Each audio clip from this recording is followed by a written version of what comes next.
Yes, students, we are doing worksheet 3 and we had done till question number 3. So now we will do question number 4, question number 5 and question number 6. And question number 6 will be the last question of this worksheet. Okay. So students, now see the question number 4. These are the storytelling sums. Now see an encyclopedia. Encyclopedia क्या होता है? Encyclopedia एक book होती है जिसमें आपको plants, animals या humans के बारे में नॉलेज मिलती है. ठीक है. और उसमें बहुत सुंदर सुंदर पिक्स होती हैं, पिक्चर्स होती हैं. ठीक है. जैसे कि एक प्लांट है तो प्लांट कितने तरह के होते हैं, उसकी क्या क्या स्पीशीज होती हैं, पिक्चर्स भी होंगी और बहुत सारी नॉलेज भी वहां से आपको मिलेगी. यानी कि एनिमल्स, प्लांट्स, ह्यूमंस के बारे में जो बुक होती है जिसमें बहुत सारी कलरफुल पिक्चर्स हो उसको कहा जाता है एनसाइक्लोपीडिया.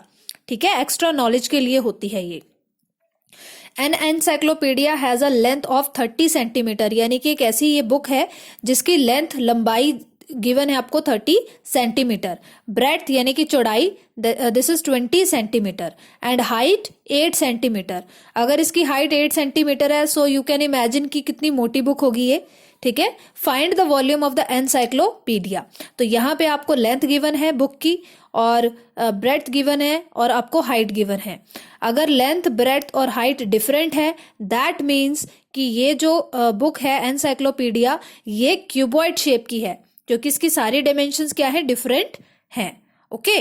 तो इसमें जो फॉर्मूला लगेगा बच्चे वो आपका वॉल्यूम ऑफ क्यूबॉइड का लगेगा. आपने डायमेंशन से जजमेंट करनी है. अगर लेंथ, ब्रेड्थ और हाइट गिवन है दैट मीन्स अलग अलग है डायमेंशन. अगर डायमेंशन अलग अलग है इसका मतलब सारी साइड्स अलग है. सारी साइड्स अलग है तो ये क्यूबॉइड शेप का है. राइट. तो नोटबुक में देखिए, सबसे पहले हम स्टेटमेंट बनाएंगे इस तरह से, लेंथ ऑफ ए एनसाइक्लोपीडिया. तो जो भी लेंथ है वो हमने यहाँ पे लिखनी है. This is 30 centimetre. 30 centimetre given है. Breadth of encyclopedia which is 20 centimetre. Now height of encyclopedia this is 8 centimeter. Now we will apply the formula for this. Okay. And the formula will be applied volume of cuboid, that is length into breadth into height. तो मैं यहाँ पे capital L ले रही हूँ length के लिए, breadth के लिए कैपिटल B और हाइट के लिए कैपिटल H. तो शॉर्ट में मैंने ये फॉर्मूला लिख दिया और ये फॉर्मूला लिखना जरूरी है. Okay. Now 30 centimetre multiply 20 centimeter multiply 8 centimeter. Now 3 into 2 this is 6. ठीक है. ये तो 0 0 है तो 0 को इग्नोर कीजिए, 3 और 2 को मल्टीप्लाई कीजिए so we will get 6. 3 into 2 this is 6. Zeros कितनी है, 1 2, तो 2 जीरोस को हम यहाँ लगा देंगे. ठीक है. तो इस तरह से हमने अपनी कैलकुलेशन को कितना इजी बना दिया. Now centimetre into centimetre this is centimetre square, multiply का साइन लगाएंगे 8 सेंटीमीटर. ठीक है. नाउ 8 इंटू 6 दिस इज 48 या 6 इंटू 8 दिस इज 48. तो 48 लिखेंगे, 0 0 एज इट इज लग जाएगी. 4800 सेंटीमीटर क्यूब, क्योंकि सेंटीमीटर का स्क्वायर है और यहाँ पे 1 सेंटीमीटर है तो टोटल कितने सेंटीमीटर हो गए, सेंटीमीटर का क्यूब. ठीक है. इसकी पावर क्या हो जाएगी, इसको पावर बोलते हैं जो इसके ऊपर लगा हुआ है ये क्यूब. ठीक है. नाउ स्टूडेंट आई होप आपको ये क्वेश्चन क्लियर है. Now see the question number 5. A dice has an edge of 4 centimeter. Find the volume of the dice. Dice क्या होता है जो मैंने आपको शो किया था, डाइस लाइक दिस, ये है डाइस. ठीक है. जैसे हम लूडो गेम खेलते हैं उसमें इसको यूज करते हैं, थ्रो करते हैं, है ना. तो ये इसको डाइस कहा जाता है. राइट. अब ये जो डाइस है बच्चे ये 4 सेंटीमीटर की है. दैट मीन्स ये तो 1 सेंटीमीटर के आसपास होगा तो डाइस कुछ इतनी बड़ी होगी. ओके. 4 सेंटीमीटर की लगभग इतनी बड़ी होगी. तो यहाँ पे एज गिवन है 4 सेंटीमीटर और वॉल्यूम आपको निकालना है डाइस का. अगर एज इसकी 4 सेंटीमीटर है, सिर्फ एक ही एज गिवन है, ठीक है, दैट मीन्स कि एक ही साइड गिवन है तो वो क्यूब शेप का होगा. और क्यूब का वॉल्यूम क्या होता है, edge into edge into edge. Okay. तो आप डायमेंशन से आइडिया लगाएंगे कि ये क्यूबॉइड शेप का है या फिर क्यूब शेप का है. राइट. तो यहाँ पे स्टार्टिंग में मैंने लिख दिया एज ऑफ ए डाइस. तो कितनी है वो, 4 centimetre.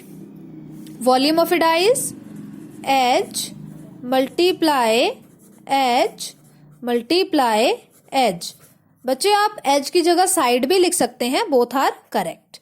Now 4 centimeter multiply 4 centimeter multiply 4 centimeter. 4 into 4 this is 16 centimeter into centimeter square. Okay, calculation is very very easy. जब हम 16 को 4 से मल्टीप्लाई करेंगे, so what we will get 64।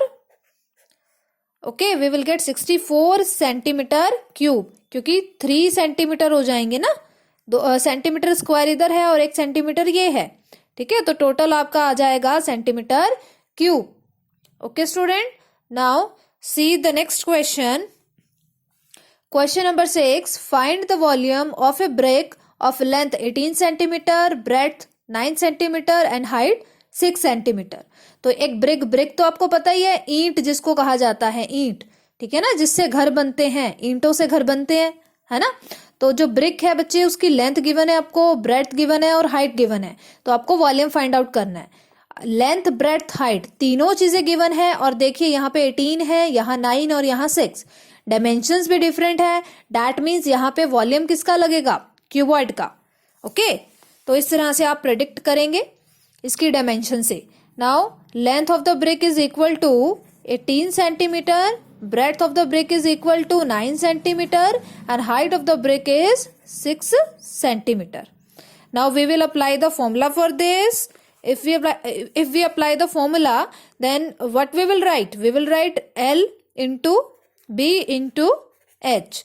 Okay, so 18 centimeter multiply 9 centimeter multiply 6 centimeter.